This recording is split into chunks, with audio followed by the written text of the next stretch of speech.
তোমার দাদা কত লোভ দেখালো যে চলো বাজারে চলো দই ফুচকা খাবে, বাজারে চলো মিয়ামরের পেস্ট্রি কেক খাও। আগে যেগুলো কিনতে এসেছে সেগুলো কিনে নিই, তারপর ঠান্ডা মাথায় তারপরে খাবো। আর ঠান্ডা মাথা বাবা ফোন করে বলছে বাবুকে রাখা যাচ্ছে না, তাড়াতাড়ি চলো বাড়ি, ভালো লাগে না। আমি বলি তোমার দাদাকে যে অভ্র কাঁদলে কিছু ভালো লাগে না। আমরা শুনতে পাচ্ছি কতটা জোরে কান্না হচ্ছে। দুর্গাপুজো তো চলে এসেছে কিন্তু আমাদের কেনাকাটার আর শেষ নেই। এটা তো তোমরা ভালো মতনই জানো যে আমাদের বাঙালির এটাই মজা, দুর্গাপুজো আসছে, বাজার করব, জামা কাপড় কিনবো। তো সেই উদ্দেশ্যে আজকে আবারও যাচ্ছি তোমাদের দাদার আমি বাজারে দুর্গাপুজোর কেনাকাটা করতে। তো বাজারে গিয়ে কি কি কিনি সেটা তোমাদের সাথে তো অবশ্যই শেয়ার করব। আর আমাদের অব্রত বাড়িতেই থাকছে, ও রয়েছে নিচে, আর এখন এই দোলনাটাও নিচে নিয়ে যাব। তো চলো তাড়াতাড়ি যাওয়া যাক বাজারে। কটা বাজে দেখো, অনেক বেজে গেছে। চলো তাড়াতাড়ি চলো চলো। বাপরে বাপার, আমি নিজে একা যাচ্ছি তাই আমি সিঁড়িতে নামতে পারছি না। আর তোমাদের দাদা অত ভারী একটা জিনিস, তাই দেখো সিঁড়িতে কত সুন্দর নিয়ে চলে গেল। যেহেতু অভ্র নিচেই থাকবে তার জন্য ভাবলাম যে দোলনাটা নিচেই দিয়ে যায়। ঘুম পড়েছে, প্রচন্ড গরম আমাদের ঘরে। আমাদের বাবু এখনো ঘুমায়নি, আজকে দুপুরের থেকে ঘুমাচ্ছে না। বলো উপরে প্রচন্ড গরম না, গরমের জন্য ঘুমাতে পারছে না। উপরে ভীষণ গরম লেগেছে ওর। এই রেকর্ড করে নিয়েছে। আসুন আসুন আসুন, মহিলা সমিতিতে দেবো। দেখো মহিলা সমিতি দেবো, তুমি এত ঝাড়ো আমার সব। কি বাবা, আসুন আসুন, রাজার রানীর মতো নিয়ে যাচ্ছে। আসুন আসুন। যেই দেখেছে ক্যামেরা চালু হয়েছে সে একদম পুরো সুইচ হয়ে গেছে। বাজারে এসেছি একটু ঘুরতে, অঞ্জলিকে নিতে আসলাম, বাইক রেখেছি সাইডে, রেখে একটু ঘুরছি, কেনাকাটা ঘুরছি, যা যা ভালো লাগে তাই কিনবো। আপাতত অঞ্জলিকে নিয়ে এসেছি এইখানে, দেখতে পাচ্ছ এইখান থেকেই প্রায় অনেক কিছু কেনাকাটা করা হয়ে গেছে আমাদের অলরেডি। আর এখানে আরো কিছু জিনিসপত্র দেখা চলছে, অঞ্জলি দেখছে। অভ্রের জন্য নেবো, প্লাস ভাইদের জন্য নেবো। এগুলো অভ্রের জন্য হবে না, এগুলো ভাইদের জন্য। কতক্ষণ সময় লাগবে অঞ্জলি তোমার? দেখি কালার পছন্দ হয়ে গেলে 1 সেকেন্ডের মধ্যে হয়ে যাবে, আর যদি পছন্দ না হয় তাহলে অনেকক্ষণ লেগে যাবে। ঠিক আছে, দেখতে হবে। এবার পুজোয় ওরা এই টাইপেরই নিয়েছে তাই না? টাইপের নেবে আগে সেটা ভেবে নাও, তারপরে কিছু অন্য টাইপের জিনিস দেখা হচ্ছে। কারণ এই সেম টাইপের আগে যেটা দেখছিলাম এই জিনিসটা রয়েছে বাড়িতে, ওটা ইউজ করছি। তার জন্য অঞ্জলি বলছে একটু শর্টের মধ্যে দেখো। হ্যাঁ, একই রকম জামা পরবে পুজোতে, এক একদিন এক এক রকমের পরবে, তার জন্যই ভাবছি যে অন্য টাইপের নেব। বাড়ি থেকে বাবা একটু ফোন করলো, বাবা বলছে যে অবরে উঠে গেছে, এখন খাওয়ার জন্য একটুখানি কেমন করছে জানো, তার জন্য আমরা তাড়াতাড়ি চলে যাবো। এখানে তো এখনো জিনিসপত্র চয়েস এখনো হয়ে পারেনি, এখানে অনেক জিনিস রয়েছে। আর বাচ্চাদের জিনিস তো অনেক সময় লাগে, বলো অঞ্জলি? বাচ্চাদের একটু কালারফুল হলে দেখতে ভালো লাগে। এবার এখানে দেখা যাক এইগুলো এসেছে। বাবা এক্ষুনি ফোন করলো, ফোন করে বলছে অবরকে আর রাখা যাচ্ছে না, কেনাকাটা বন্ধ করে চলে আসো বাড়িতে। বাবা তাই বলছে, মানে ভীষণ কানাকাটি করছে খাওয়ার জন্য, প্রচণ্ড খিদে পেয়ে গেছে। এখন অঞ্জলিকে দেখছে, আসলে বাচ্চাদের জিনিসপত্র তো কেনাকাটাতে অনেক সময় লাগে। এখন দেখি না কিনে চলে যাবে, দেখি কি করে। এখন বাবা ফোন করে বলছে বাবুকে রাখা যাচ্ছে না, তাড়াতাড়ি চলো বাড়ি, ভালো লাগে না এর জন্য আমার বাজারে আসে। তোমার দাদা বারবার আমি বলি যে অভ্রকে নিয়ে, তার জন্য আমার ভালো লাগে না। আর কোনো অসুবিধা নেই, আমি বাজারে আসতে বললে আমাদের ঝগড়া হয় আমাদের মাঝখানে।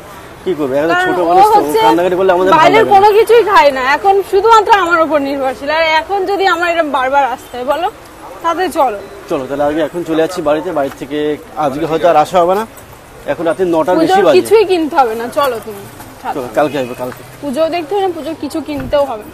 মা আবার ফোন করে, তার জন্য দৌড়াচ্ছি আমরা, প্রচন্ড দৌড়াচ্ছি। আমাদেরই খারাপ বলবে, আর বিশেষ করে আমাকেই খারাপ বলবে। মা এখনই ফোন করলে আবার একবার বলছি তাড়াতাড়ি, আর রাখতে পারছি না। 3বার মা আবার ফোন করলো, আমাদের কিছু কিনতেই পারলাম না। এসছি কতক্ষণ হবে, আধা ঘন্টা 1 ঘন্টা বাজারে আসলে বোঝা যায় না, হয়নি, আধা ঘন্টা হবে। এর আগে কাকার বাড়িতে গেছিলাম, সেখানে অনেক টাইম চলে গেছে, তার জন্য আজকে আর কিছুই হলো না।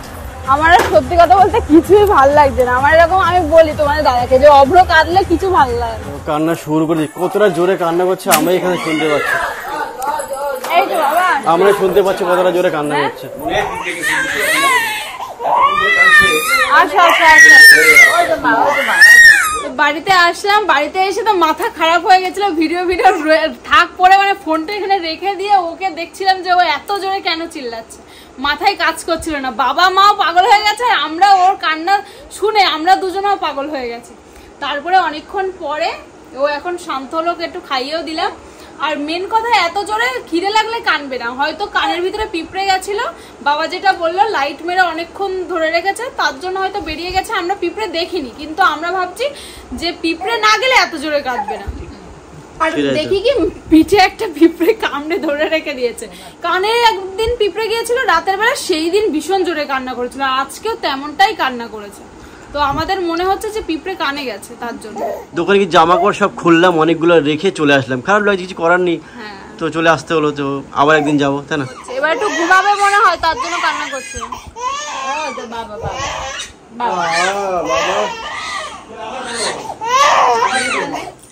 বাজারে গেছিলাম, তোমার দাদা কত লোক দেখালো যে চলো বাজারে চলো, দই ফুচকা খাবে, বাজারে চলো নিয়ামরের পেস্ট্রি কেক খাও।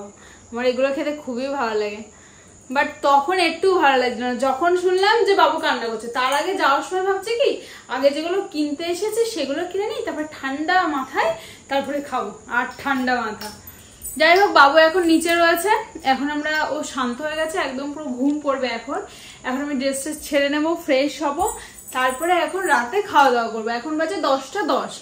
আর তুমি কি একটু বাইরে যাবে? আমি যাবো বাইরে একটু, আমি এটিএমে যাবো। তো যাও। তাহলে আমি চলে যাচ্ছি এটিএম থেকে কিছু টাকা তুলতে যাবো। আমার মার কাছ থেকে টাকা ধার নিয়েছিলাম, যেহেতু এবার টাকা ঢুকতে একটু লেট হয়েছিল ফেসবুক থেকে, এমনি ইউটিউবে টাকা ঢুকে গেছিলো, তো ফেসবুকে পেমেন্টটা ওটা লেট করে এসেছে। তো সেই সময় কিছু টাকা দরকার ছিল, মার থেকে টাকা ধার নিয়েছিলাম, তো এখন সেই টাকাটা ঢুকে গেছে, তো সেটা এখন তুলে মাকে দিয়ে দেবো। তার জন্য যাচ্ছে এখন টাকা তুলতে। এসেছিলাম এটিএমে টাকা তুলতে, এখানে একটা এটিএমও টাকা বেরোচ্ছে না, বলছে মানি কেনার ডিসপ্যাচ। এখানে একটা হয়তো টাকা নিত, আমি যাবো একটা অন্য এটিএমে গিয়ে আবার ট্রাই করবো। এসেছি আর একটা এটিএমে, এটাও এসবিআই এর এটিএম আছে, এটা এসবিআই। তো দেখি এখান থেকে টাকা পাই কিনা। এই এটিএম থেকে ফাইনালি টাকা তুলতে পেরেছি, যেটা আমার লাগবে। অনেকক্ষণ ধরে ওয়েট করতে হলো, যেহেতু আমি পুরো ঘেমে একা, এখানে এসিটা চলছেও না, প্রচণ্ড গরমে ঘেমে গেছি। এখন অঞ্জলি বাড়িতে ডাকছে ভাত খেতে, ওর ভাত খাওয়া হয়ে গেছে, আমি আর মা বাকি। এখন তাড়াতাড়ি গিয়ে ভাত খাওয়া, খিদেও পেয়েছে প্রচণ্ড। অব্র ভাইকে নিয়ে যাচ্ছ তুমি? ওরে বাবা কি আনন্দ, কি মজা! এ বাবা, তার অব্র ভাই রাতে আসবে না? অব্র ভাই আমাদের সাথে রাতে থাকবে না? এবার তো ওর রাতে হলে খিদে পাবে না? ও অনেকক্ষণ থেকে কান্না করছে যে অব্র ভাই নেবো। তারপরে অনেক কান্না করেছে। আমি বলছি কি হয়েছে? বলছে অব্র ভাইকে আমাদের ঘরে নিয়ে যাব। তারপরে যেই নিয়ে গেছে, বর্দা এসে নিয়েছে, ও কি মজা পেয়েছে, হাততালি দিচ্ছে। তো ওই ঘরে নিয়ে গেল, বলছে তোমরা ঘুমিয়ে পড়ো, কাকা দরজা দিয়ে দাও, তোমরা রাতে ঘুমিয়ে পড়ো, অব্র ভাই আমাদের ঘরে রাতে থাকবে। তাই বলে চলে গেল, দেখো দরজা দিয়ে তারপরে চলে গেল। তাহলে বোঝো, এতগুলো টাকা দেখতে পাচ্ছ, এতগুলো সব টাকা এখন শপিং করতে যাবে। চলো, এত টাকা সব মা আমার কাছে পায়, মার থেকে ধার নেওয়া ছিল। এখন নিচে ভাত খেতে যাবো, তো টাকাটা মাকে দেবো। আমি এখন ভাত খেতে যাচ্ছি, রাত্রির দেখা কটা বাজে, 11:30 বাজে, এখনো ভাত খেতে যাচ্ছি। অঞ্জলি অনেকক্ষণ আগেই খাওয়া হয়ে গেছে, আমি চলে যাচ্ছি ভাত খেয়েছি, প্রচন্ড খিদে পেয়েছে।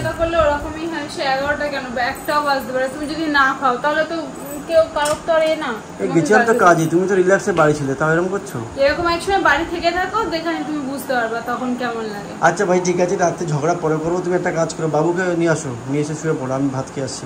ভাত খেয়ে আসো, বিছানাটা করো, শুয়ে পড়ছি। আমার আসতে 2-3 ঘন্টা লাগবে, খেয়ে দিয়ে আসি, ঠিক আছে? তারপরে আর ঘরে জায়গা পাবে না, ছিটকানি দিয়ে আমি আর অব্র ঘুমিয়ে পড়বো। না চলে আসছে, চলে এসছে আবার, একটুকু নিয়ে চলে এসছে আবার। ভালো হচ্ছে। তাহলে আমি যাচ্ছি খেতে, ভাবলাম যে একটু পরে নিয়ে আসবো।